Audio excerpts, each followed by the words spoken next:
1 ലക്ഷം മാത്രം പോപ്പുലേഷനുള്ള കുർസാവ എന്ന് പറയുന്ന കൊച്ചു രാജ്യം, 5 ലക്ഷത്തോളം പോപ്പുലേഷൻ വരുന്ന കേപ്പ് വെർദെ എന്ന് പറയുന്ന രാജ്യമൊക്കെ ഇന്ന് ലോക ഫുട്ബോളിൻ്റെ നെറുകയിലേക്ക് ഫിഫ വേൾഡ് കപ്പിൽ കളിക്കുമ്പോൾ 140 കോടി ജനങ്ങളുള്ള ഇന്ത്യ ഇന്നും ലോകകപ്പിലേക്ക് എൻട്രി കിട്ടാക്കനിയായി കേവലം ഒരു സ്വപ്നം മാത്രമായി ഇപ്പോഴും കാഴ്ചക്കാരായി നോക്കി നിൽക്കേണ്ട ഒരു ഗതികെട്ട അവസ്ഥ നമുക്ക് വന്നു ചേർന്നിട്ടുണ്ടെങ്കിൽ അറിവില്ലായ്മ ഒരു അലങ്കാരമായി കൊണ്ടു നടക്കുന്ന ഇത്തരക്കാർ ബ്രസീലിൻ്റെ ഒരു പതാക നാട്ടിയപ്പോയേക്ക് അത് കീറി മാറ്റണം എന്ന് പറഞ്ഞുകൊണ്ട് അവർ ഉടനെ തന്നെ വലിയ രീതിയിൽ പ്രശ്നമുണ്ടാക്കുന്ന ഒരു സ്ഥിതിവിശേഷം.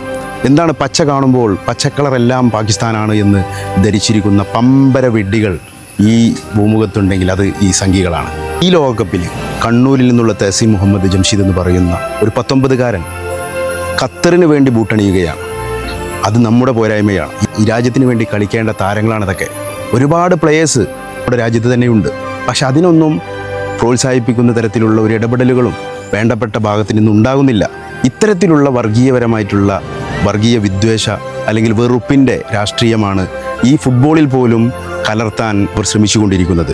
ഇവിടെ പല രാജ്യങ്ങളുടെയും ഏതെങ്കിലും രാജ്യത്തിൻ്റെ മതമോ ജാതിയോ ഒന്നും നോക്കിയിട്ടല്ല. ഇന്ന് കേരളത്തിൽ തന്നെ മലബാറിലാണ് ഏറ്റവും കൂടുതൽ ഈ ഫുട്ബോൾ ആവേശമുള്ളത്. ഏറ്റവും കൂടുതൽ ഓരോ ടീമിൻ്റെയും ഫ്ലക്സ് ബോർഡുകളും മറ്റുമൊക്കെ വെക്കുന്നത് മലബാറിലാണ്. അതൊക്കെ ഒരു ആവേശത്തോടു കൂടി ഫുട്ബോൾ എന്ന് പറയുന്ന ആ ഒരു കലയെ നെഞ്ചിലേറ്റുന്നവരാണ് മലയാളികൾ. അവിടെ പോലും ഈ കേരളത്തിൽ കേട്ടുകേൾവിയില്ലാത്ത തരത്തിലുള്ള ഇത്തരത്തിലുള്ള പ്രവണതകൾ പോലും ഈ വലിയ ഒരു കായിക മാമാങ്കത്തിൽ പോലും കൊണ്ടുപിടിച്ച ശ്രമമാണ് സംഘികൾ ശ്രമിച്ചുകൊണ്ടിരിക്കുന്നത്. അതിനെതിരെ പ്രതികരിക്കേണ്ട സമയം അതിക്രമിച്ചിരിക്കുകയാണ്.